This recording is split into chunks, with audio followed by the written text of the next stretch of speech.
Here we go with the Monday Night Raw review. This was a good show. Very, very, very good show. So we start off with Randy Orton. As always, he come out talking about how he beat up all the legends and stuff like that. And I was like, come on, Orton. So out comes Drew McIntyre, because Orton was in this room sitting like, I will destroy everybody. Da, da, da, da, da, da. Then Drew McIntyre comes in the room with a steel chair. He was like, oh, like he hit Orton with the steel chair. And then of course all of referees, the whole locker room came back there to try to break it up and stuff. But that was pretty crazy. But I know they're going to have a good match, though. I already know. Hell in a Cell. I was just like, this will be their final encounter. I'm hoping. I'm really hoping. So next up, we got a 6-woman tag team match, which was new because I was like, this is good. We got female wrestlers starting off Monday Night Raw with some action. So that was good. We had Selena Vega, Natalya, and Lana versus Mandy Rose, or as they say, Mandy Night Raw. Mandy Night Raw. And Dana Brooke. So now she's good. I don't know why she's on Raw though, but she's cool. And of course the Raw Women's Champion, Asuka. But yeah, Samoa Joe on commentary was just so funny throughout the match and stuff. He was like, Byron is Monday Night Raw, and Byron was like, yeah. That's what he was like. So this was a pretty good women's match though. Selena Vega, I think, will be a good star, but I just think right now is not the time for her to try to come up with all the other women and stuff. So Selena Vega is a good wrestler, but I just think they should hold off on her for the moment. But Mandy Rose was really good in this match though. I mean, she's very athletic, and you know, she was kinda dominating the match. Then Asuka came in the match and she was dominating. But then Mandy Rose, she came in and she did this pump knee strike on Lana. So I was just like, okay, so everybody just beating up Lana.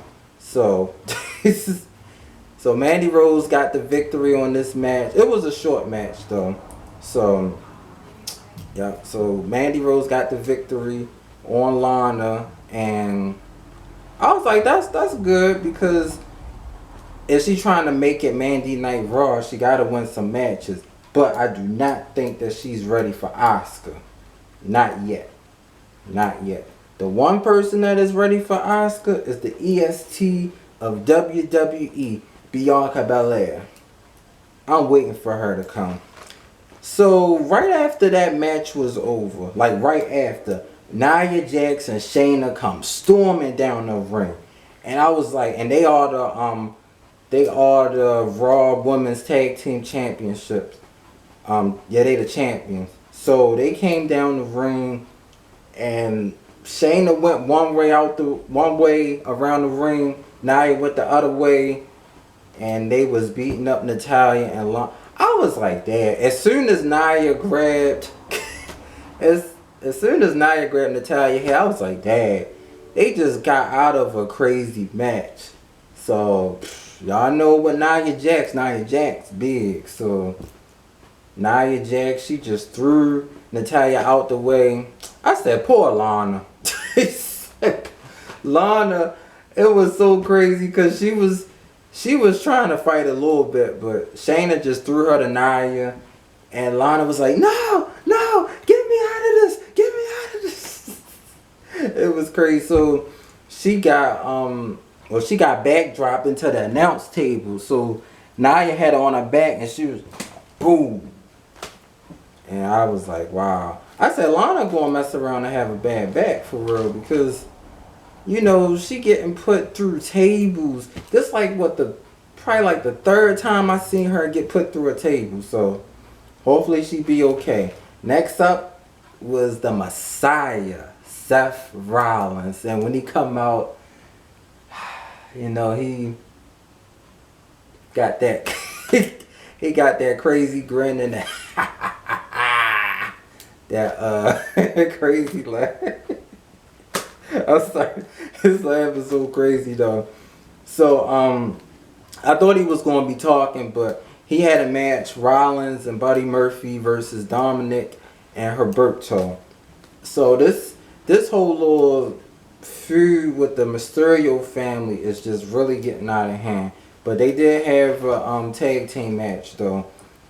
First of all, Rollins and Murphy, they could not get along. So while Rollins was in the ring, Buddy Murphy tried to tag in, and Rollins was like, "I'm the Messiah, you're the disciple. Messiah, disciple." And I was like, damn. I was like, okay. I was like, Rollins be talking to people like he that far. He really do. That was so funny. I was laughing at my. He's like, Messiah, disciple, Messiah, disciple. I was like, wow. So, Buddy Murphy, he did tag himself in. So he was trying to get Dominic and Mysterio, but Dominic and Humberto was flying all over the ring. All over the ring, and then they did this crazy dive to both Rollins and Murphy, who just couldn't get along. So while Rollins kept on arguing with Buddy Murphy, Humberto took out Rollins, threw him out the ring. Buddy Murphy came in, and he tagged himself back in again, and Rollins was like, "What are you doing, Murphy? What are you doing, Murphy? You only tag when I need your help." I was like, oh, Rollins is just funny. But the turning point on the match was when Humberto, because like I say, he kept doing all these high risk maneuvers. He got on the top rope, and as soon as he was flying, Buddy Murphy did a rising knee. His knee just hit his jaw. It was just like, whoa. Like, it was very effective though. And Humberto, he was just he was out. So he got the victory on that.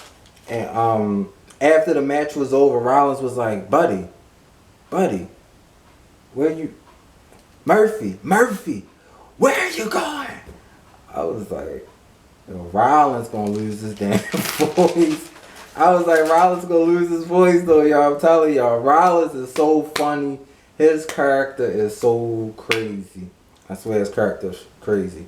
Next up, we had this funny segment with Strowman backstage ready to fight everyone. And y'all know Braun Strowman, boy. He just, I'm ready to fight somebody.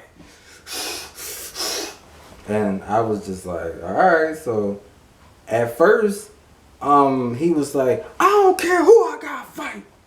And then I forgot that guy's name.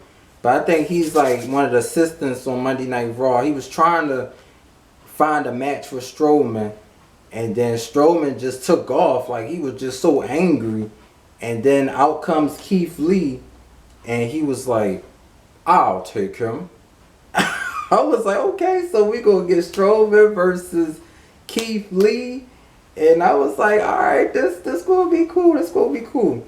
So they switched the segment. I was like, oh man, they should have just got us right to that match. I was just so ready for that. But next up we had the Kevin Owens show with Bray Wyatt. Oh my god.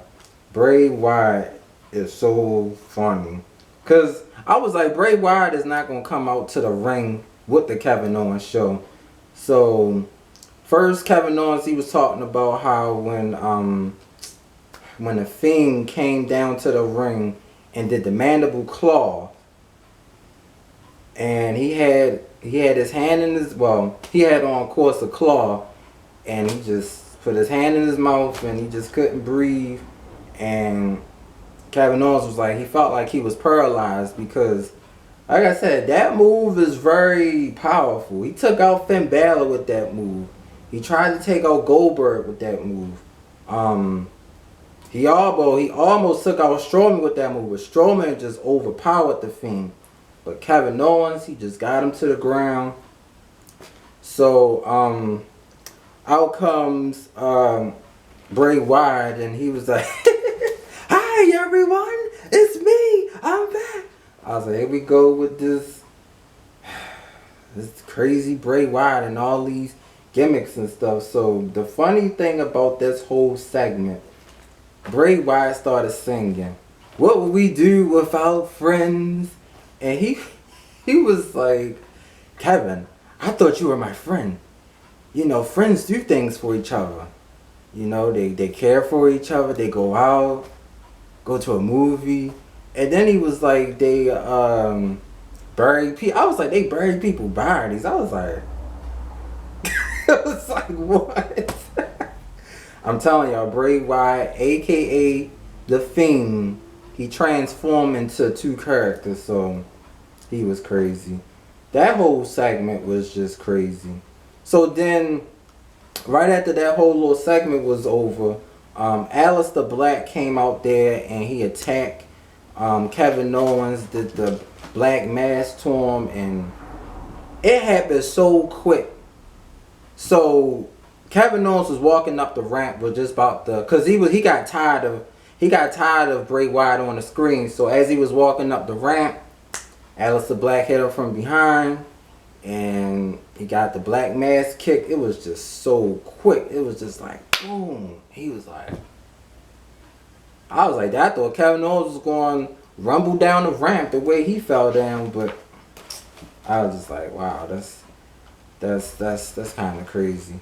That next we had a little crazy segment. Buddy Murphy and Rollins backstage. I thought they was gonna fight each other, so he want Buddy Murphy to apologize because I guess he want him to still be with. He still wants to be his disciple. He still wants him to be on his side throughout this whole Rey Mysterio, Aaliyah, that's Rey's daughter. They going through all this little feud. So he said he had until 10 o'clock. And I think at that time it was probably like around 9:15 or probably like 9:20. So I was like, I didn't know what he was going to do. Next thing, we had another segment with Drew McIntyre being interviewed, and so basically he accept Orton's title match for Hell in a Cell. It's going to be Drew versus Orton in Hell in a Cell for the WWE title, and I think this match is going to be crazy. I really hope Drew wins again so we can end this rivalry, because like I said, more wrestlers need to be facing Drew for that title. Can't just be Orton all the time. Like I said, Randy Orton is a legend. He's been in the business for 20 years and he's still wrestling. Same like with Chris Jericho. But that's, no, Jericho been around for 30 years, but y'all know what I mean. Just Orton just getting all these opportunities. So hopefully this will be his last match for the title. So that would be good.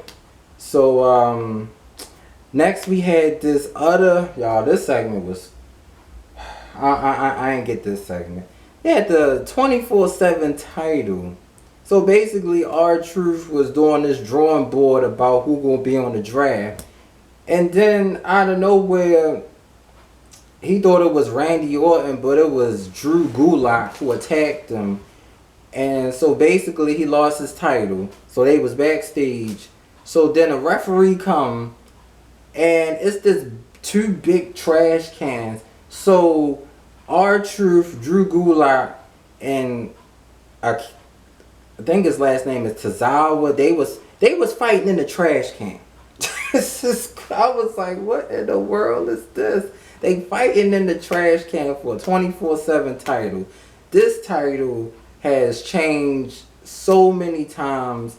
When it first came, it was good, but now it's just getting overdrawn. It's more like a comedy title. It's more like whoever pins who will be the champion. You gotta watch your back 24/7, or somebody could take the title from you. It's just pretty crazy. But then R-Truth wound up getting his title back. He jumped in the garbage can. Yup, he jumped in the garbage can. And he got his title. And the referee was 1, 2, 3. So all the trash was flying all over the place. And I was like, wow, this is crazy. So R-Truth is he's a 40-time 24/7 champion. I said, this is ridiculous. But next we had that match, y'all. Braun Strowman versus Keith Lee. And first when they was looking at each other, you know, I was like, alright, so somebody gotta do something. So Strowman was running up to Keith Lee. They tied up with each other. And they was trying to knock each other down, but it's like they just ran into a brick wall. They were just like, ooh. And Keith Lee like, and Strowman like, oh, okay. So they go around in a circle. Then Braun Strowman is, I don't know how to describe Strowman. He does a drop kick to Keith Lee, makes Keith Lee go over the top rope into the. I was like, wow, like that's something that's new for Strowman. Well, I mean, he's been doing it for a while, the drop kick, but for somebody 7 feet tall to do a drop kick, that's scary, man. So they was fighting outside the arena, and then a referee, for some apparent reason, started counting them out, and Strowman was like, "This is an exhibition match. You ain't supposed to count me out." That's what he said. I was like, yeah, it was crazy. So what happened was, after that, Strowman was charging at Keith Lee through the railing, and like, so now what they got, instead of the fans, they got the virtual fans. They almost hit the virtual fan screens, and I saw all the fans looking like that's how they was just. I was like, wow. So then, you know, all the officials start coming down there. They get to the top rope. Keith Lee threw Strowman into the Titantron where it says Raw. Man, Strowman got up from that. And then Keith Lee was like, okay, got up from that.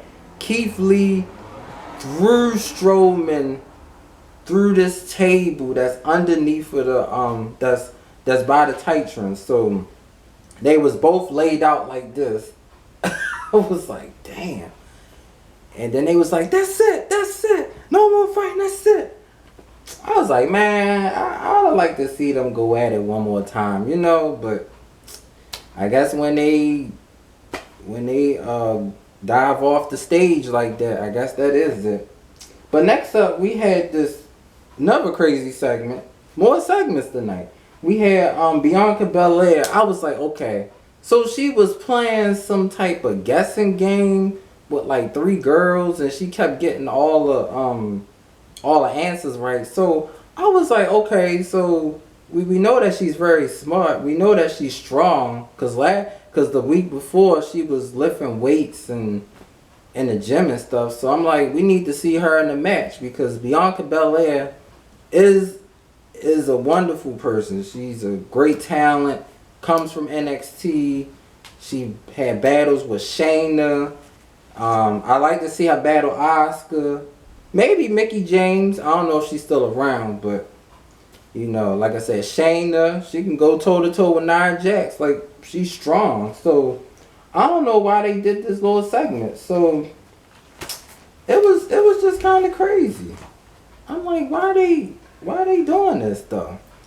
But next up we had Bobby Lashley and Shelton Benjamin from the Hurt Business with MVP versus Ricochet and Apollo Crews. So Bobby Lashley was just kind of dominating the match. So he did a standing suplex and he got a 2 count on Ricochet. So after that, he put Ricochet to the ropes, and then MVP was like, yeah, I told you should have joined the Hurt Business. And Ricochet he slapped MVP, and the referee was like, you better stop. I was like, man, throw MVP to the back. Like, these referees a little crazy now.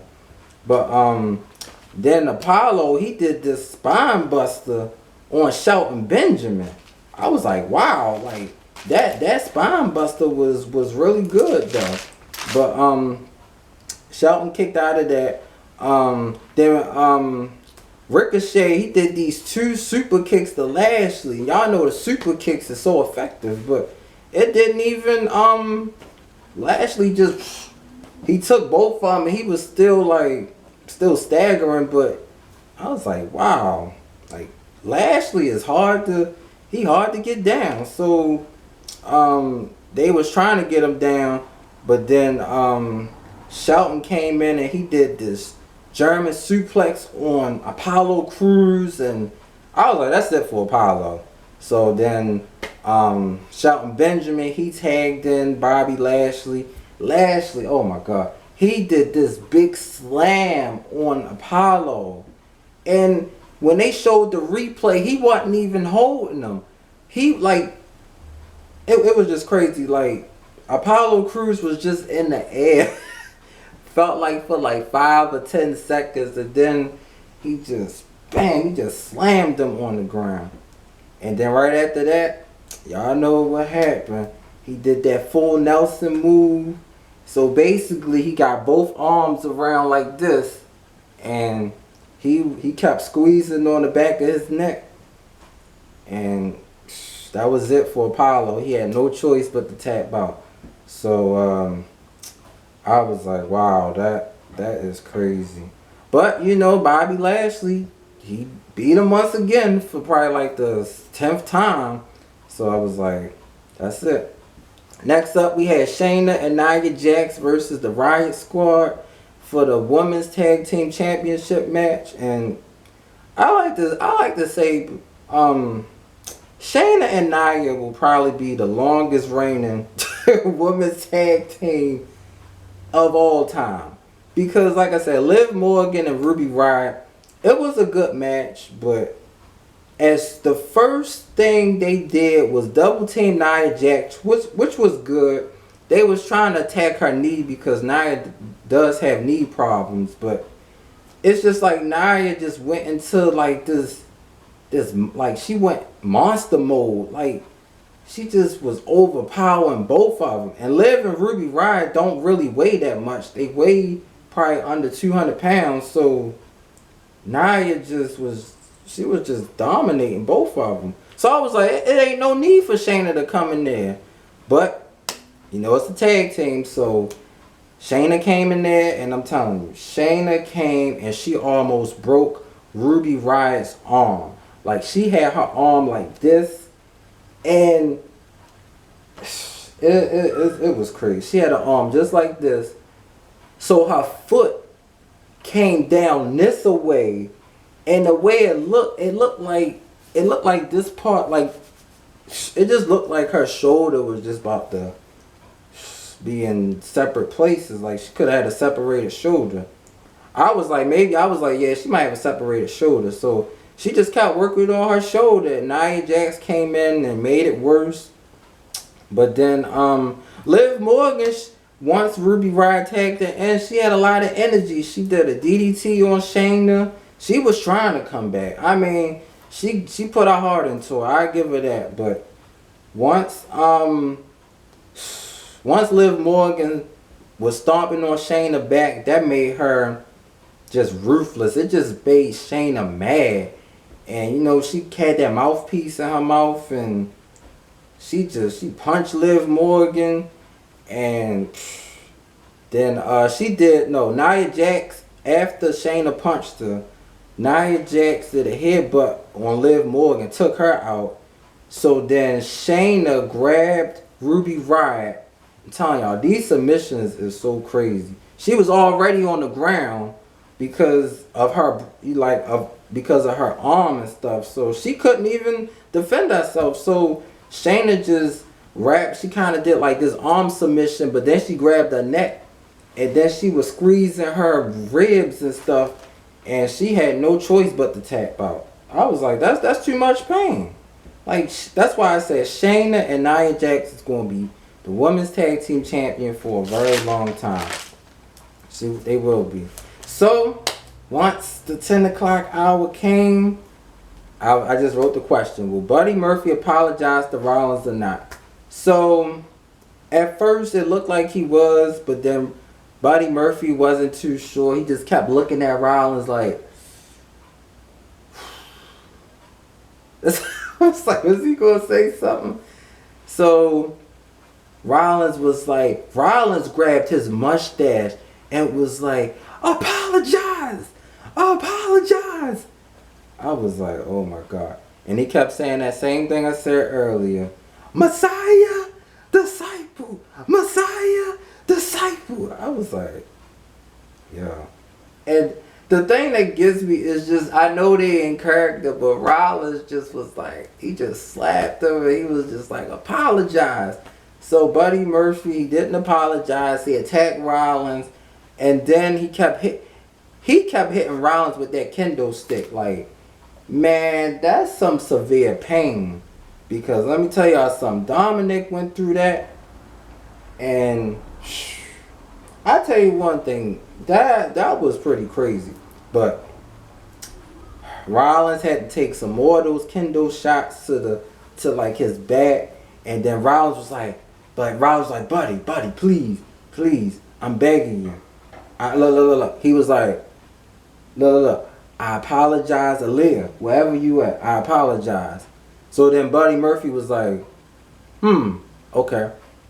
So then he let his guard down. He dropped the kendo stick. Then Rollins picked it up. He attacked him from behind because looked like Buddy Murphy was about to just walk out the ring. So Rollins attacked him from behind, and he kept on attacking him. Then out comes Aaliyah, and Rollins was just like, he had that look like, okay. And then he took the kendo stick and he just was walking out. Then Rey Mysterio and Dominic and his wife came to the ring. And I was just like, this whole story is just crazy. Because Rollins, he revealed some text messages that Aaliyah and Buddy Murphy was going back and forth with. So that's why Dominic, Aaliyah, brother, she was so mad because of what Rollins had put their whole family through. Like Rollins, he really tried to he did injure Rey Mysterio's eye. So I was just like, that was pretty crazy. But next up was crazy as I don't know what. It was MVP versus Mustafa Ali. The biggest thing from this was that the Hurt Business was trying to hurt Mustafa Ali. It wasn't even a match. It was just like MVP was beating up Mustafa Ali for maybe 3 minutes. And then MVP told Shelton and Lashley, come on up, let's beat him up. So out of nowhere, Retribution came out. So then Mustafa Ali came in the ring and they was about to face him because these are some crazy people that just come in the ring and they destroy everything. They Retribution. But the crazy thing about it, this time was a little different because as soon as Mustafa Ali, MVP, Bobby, and Shelton was in the ring, Retribution was outside waiting, and Mustafa Ali went out there, and I was like, he gonna get beat up. But then he was talking to the guy that had the Bane mask on, and he looked at both of them, and I was like, they gonna beat him up. But then he turned around, and he was like, attack them. I was like, whoa. I was like, so Mustafa Ali is with Retribution. I was like, wow. So, they went in there, and Hurt Business did as much as they could, but they took out Lashley, they took out Shelton, and they took out MVP. So I guess Mustafa Ali is with Retribution, which was crazy. I still couldn't believe that because, so that's why I was saying Samoa Joe. Samoa Joe was like, so Mustafa Ali was probably behind Retribution since day one, but he didn't want to reveal it to nobody because he was still cool with Apollo and Ricochet. So I was just like, wow. Which brings me to the main event. We had the Street Profits with Drew McIntyre versus Randy Orton, Dolph Ziggler, Bobby Roode. This was a good match.